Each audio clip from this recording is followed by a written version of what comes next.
नमस्कार दोस्तों। आज की अपनी इस क्लास में यूपीएससी की करंट अफेयर्स को समझने का प्रयास करते हैं। समस्या क्या होती है, यूपीएससी एस्पिरेंट जो भी होते हैं, मेनली जो भी डेली करंट अफेयर्स चल रही है अभी मार्केट में, तो 1.5 से 2 घंटे लगा लेते हैं करंट में, फिर कवर करते हैं तो टोटल 2 घंटे चले जाते हैं। इसके अलावा मैगजीन भी करनी होती है। तो होता क्या है कि कुछ दिनों तक तो कर लेते हैं, लेकिन उसके बाद उसको कंसिस्टेंसी के साथ आगे नहीं बढ़ा पाते हैं। और ये आप जो भी लोग वीडियो ये देख रहे हैं, आप इस बात को महसूस भी कर रहे होंगे। तो हमने यहाँ पे इस तरह से एक डिसाइड किया है कि जो भी करंट अफेयर्स होगी, मुश्किल से 5 से 6 खबरें मेन होती हैं और 2-4 खबरें और, तो टोटल देखा जाए 7 से 8 खबरें होती हैं। इतना ही करंट होता है हर दिन का। तो इनको मैं अगले 12 से 15 मिनट में टोटल में करने का कोशिश करूँगा और डेली अपनी क्लास रहेगी। अभी देखो 2-3 दिन हो सकता है कि टाइमिंग का इशू रहे, इधर हो जाए या उधर हो जाए, लेकिन फिर मैं जल्दी से ही एक टाइम फिक्स कर दूँगा इसका, ठीक है। और आप चाहें तो उसके बाद XX की स्पीड पे देख सकते हैं, 2X पे, तो आपका जल्दी हो जाएगा, ठीक है। तो सबसे पहली आज की जो खबर है वो है ट्रेड डेफिसिट की। इंडिया का ट्रेड डेफिसिट कम हुआ है। ट्रेड डेफिसिट का मतलब क्या होता है? इसका मतलब होता है कि भारत आयात ज़्यादा करता है, इंपोर्ट ज़्यादा कर रहा है, एक्सपोर्ट कम कर रहा है, तो इसे कहते हैं ट्रेड डेफिसिट, व्यापार घाटा है। तो अब प्रश्न उठा है, कम कैसे हो गया? हमारा तो ट्रेड डेफिसिट है, क्या हमारा एक्सपोर्ट बढ़ गया, वस्तुओं का निर्यात बढ़ गया? तो ऐसा नहीं है। हमारा मेनली जो सर्विस सेक्टर है, आपको पता है कि हमारी जो इकॉनमी है उसमें सर्विस सेक्टर जीडीपी में सबसे बड़ा कंट्रीब्यूशन करता है। ऑलमोस्ट 58 से 60% जीडीपी है सर्विस सेक्टर की है। और यही कारण भी है कि हमारे यहाँ जॉब नहीं है, ग्रोथ है, जॉब लेस ग्रोथ है। मैंने क्वेश्चन भी पूछा था ये, ठीक है ना।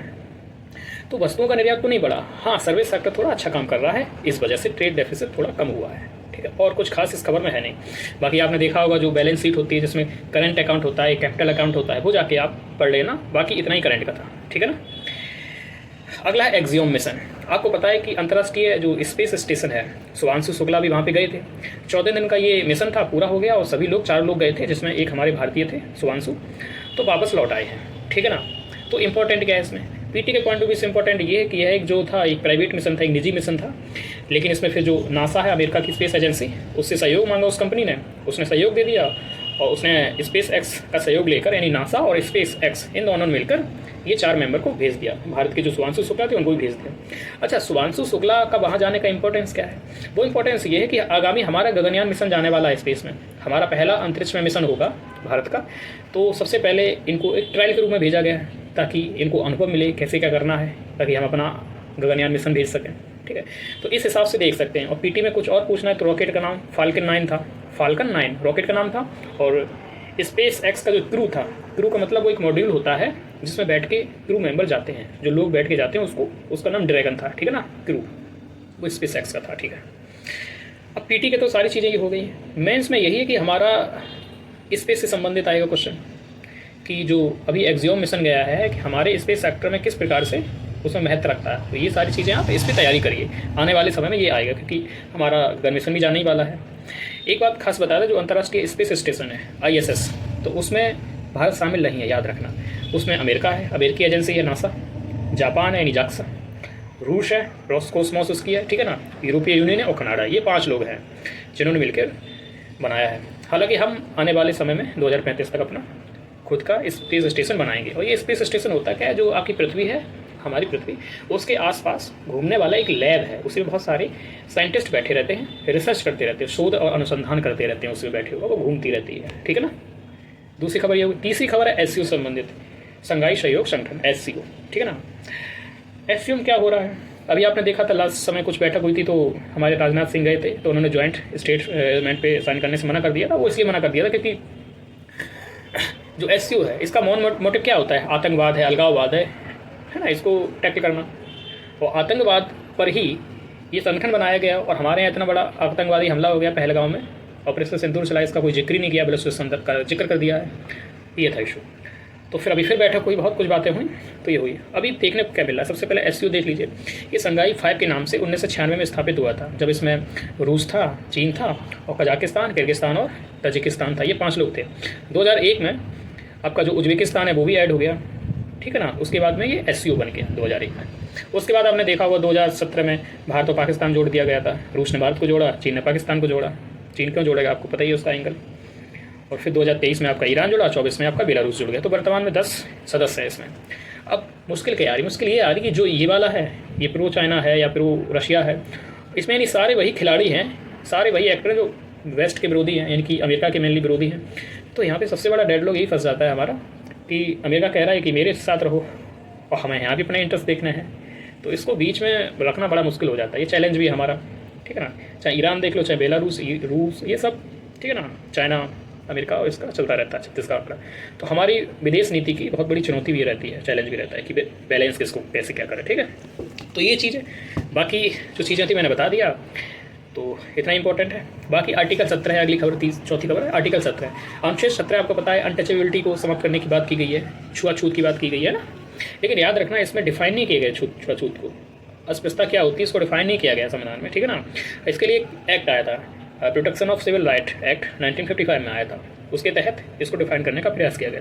वर्तमान मामला क्या, वर्तमान मामला ये है कि एक रिपोर्ट निकाली गई है, सामाजिक न्याय मंत्रालय जो होता है उसने एक रिपोर्ट निकाली है कि अनटचेबिलिटी से जितने भी संबंधित मामले आ रहे हैं उनमें से 97% मामले हैं पेंडिंग हैं, अभी सॉल्व ही नहीं हो पा रहे हैं। 97% बताइए पेंडिंग है, मिनिस्ट्री ऑफ सोशल जस्टिस कह रही है बात। और जो कुछ सॉर्ट आउट भी कर लिए गए हैं तो उनमें भी अधिकांशता मतलब बरी कर दिए गए लोगों को। तो इससे ये तो सिद्ध नहीं होता है कि जो बरी कर दिए गए हैं वो लोग निर्दोष थे। काफ़ी चीज़ें होती हैं, आपने देखा होगा कि सामने चीज़ें चल रही हैं कि क्राइम हुआ लेकिन फिर भी वो छूट जाते हैं। तो भाई यही है, तो सबसे बड़ी बात है कि इसको प्रयास किया जाए कि इसको लागू किया जाए सही से, है ना। अगला एक खबर आती है पीरियोडिक लेबर फोर्स सर्वे। देखिए अभी मैं कर रहा हूँ, बाकी और इसको डिटेल करेंगे धीमे धीमे प्रयास करके, ठीक है ना। एक पीरियोडिक लेबर सर्वे आया है, ठीक है ना। ये MOSP ने जारी किया है, MOSP मतलब ministry of static and programme implementation, ठीक है ना, सांख्यिकी जो कार्यालय होता है। तो उसने क्या कहा है, उसने कहा है पीरियोडिक लेबर फोर्स सर्वे के तहत कि भारत में बेरोजगारी दर बढ़ी ही नहीं है, बेरोजगार खूब अच्छे से हैं धुआंधार, ठीक है ना। तो मतलब समझ नहीं आ रही, एक साथ तो बेरोजगारी बढ़ रही है और ये कह रहे हैं बढ़ नहीं रही है। लेबर फोर्स पार्टिसिपेशन रेट का कंसेप्ट आता है। पहले देखिए लेबर फोर्स होता क्या है, यानी कि वो लोग होते हैं, जनसंख्या में से वो लोग होते हैं जो वर्किंग में हैं और जो रोजगार चाहते हैं, ठीक है ना। यानी एम्प्लॉय वर्किंग हो और दूसरे अनएम्प्लॉयड, दोनों को जोड़ देते हैं तो लेबर फोर्स पार्टिसिपेशन रेट आपका आ जाता है। अनएम्प्लॉयमेंट रेट क्या होता है, अनएम्प्लॉयमेंट का मतलब ये होता है कि जो लेबर फोर्स पार्टिसिपेशन रेट है जितना भी है उनमें से जो बेरोजगार हैं उनको बोल देते हैं, टोटल जनसंख्या में नहीं बोलेंगे, ठीक है। अगला पॉक्सको वाला कानून आया। पॉक्सको कानून ये है कि भाई पश्चिम बंगाल का केस आया एक, जैसे लड़कों की शादी की उम्र 21 साल और लड़की की 18, इससे कम नहीं होना चाहिए, ठीक है ना। तो पश्चिम बंगाल का मामला था, एक लड़के ने करीब 22 साल की 23 साल की उम्र थी और लड़की थी 17 साल की, ठीक है। शादी कर ली और फिर बच्चा अच्छा हुआ। तो ये सारा जब भी कम उम्र की शादी और ये बच्चा अच्छा हुआ ये होता है ना, तो डॉक्टर को इसको बुला देते सीधा।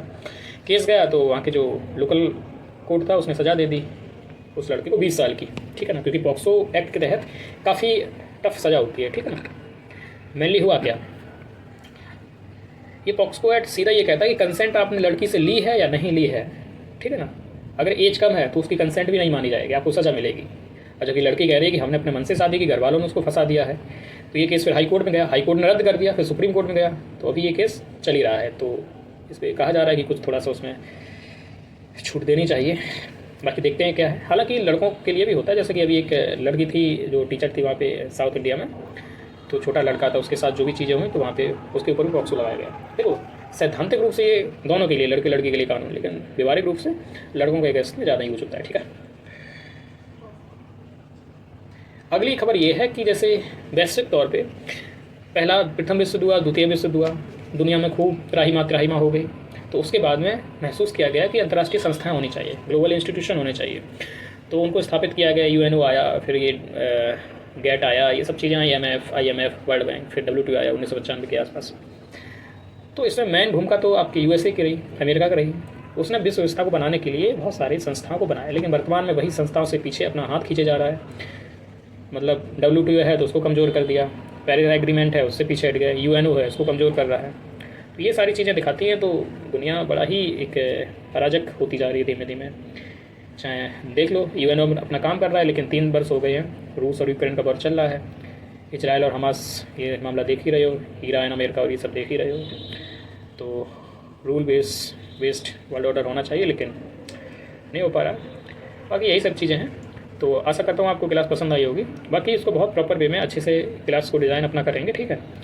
शुरुआत की है अभी, ठीक ना, थोड़ा प्रयास करना समझने का, बाकी धीमे धीमे, ज़्यादा नहीं, 15 मिनट में अपनी पूरी डिटेल कर लिया करेंगे और साथ ही साथ आपको PDF भी बढ़िया से दे दिया करेंगे ताकि आपका समय बचेगा। ठीक है, तो उतना समय अपना स्टेटिक को मजबूत करने में लगाइए, आंसर राइटिंग करिए। ठीक है, मिलते हैं अगली क्लास में।